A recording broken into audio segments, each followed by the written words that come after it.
program studi psikologi Islam Universitas Islam Negeri Antasari Banjarmasin. Baiklah, saya akan mempresentasikan tugas makalah bahasa Indonesia saya yang berjudul Penting Tidaknya Bahasa Indonesia, Ragam Lisan dan Tulis, serta Ragam Baku dan Tidak Baku. Latar belakang pembuatan makalah ini adalah karena keragaman yang dimiliki bangsa Indonesia merupakan anugerah dari Tuhan Yang Maha Esa. Negara kita adalah negara yang terbentang dari Sabang sampai Merauke, terdiri dari ribuan pulau, beraneka suku, adat, dan budaya yang menjadi satu bagian negara Indonesia. Setiap suku di Indonesia memiliki kebudayaan yang beragam. Di setiap suku memiliki adat kebiasaan yang berbeda. Begitu pula dalam cara bertutur bahasa. Mahasiswa perlu ditingkatkan kesadarannya bahwa bahasa Indonesia adalah alat komunikasi paling penting untuk mempersatukan seluruh bangsa Indonesia. Hal ini mengingat bahasa Indonesia merupakan alat mengungkapkan diri baik secara lisan maupun tertulis.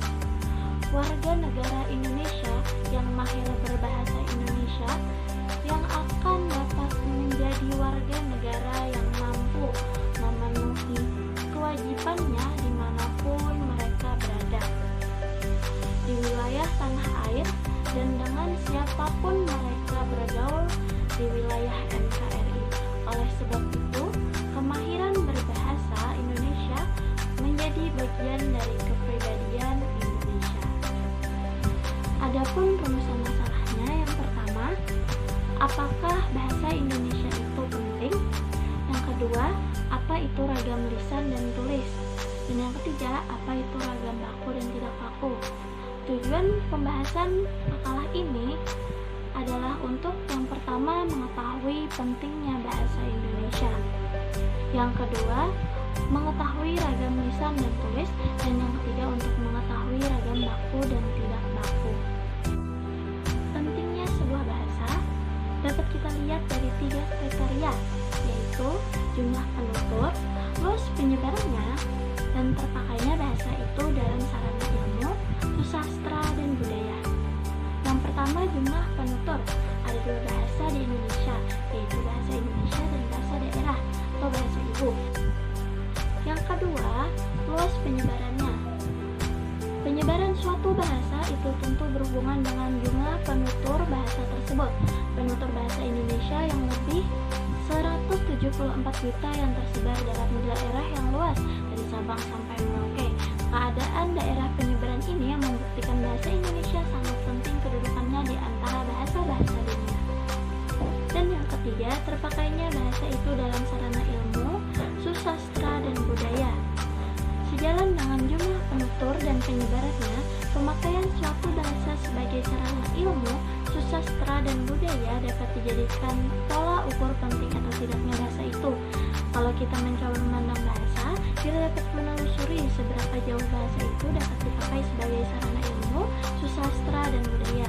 Hal ini ditunjukkan dengan adanya buku-buku tentang keilmuan, lagu-lagu nasional, puisi, dan lain-lain. Sedangkan ragam bahasa tulis adalah bahasa yang dihasilkan dengan memanfaatkan tulisan dengan huruf sebagai unsur dasarnya.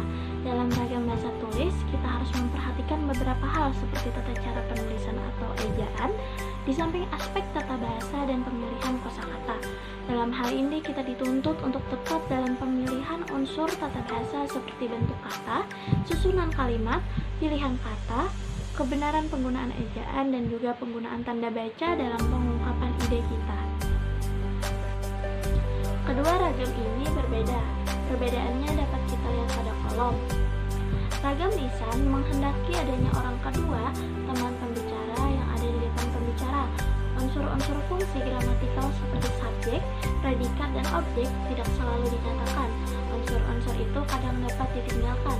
Hal ini disebabkan oleh bahasa yang digunakan itu dapat dibantu oleh gerak mimik, pandangan, anggukan, atau intonasi.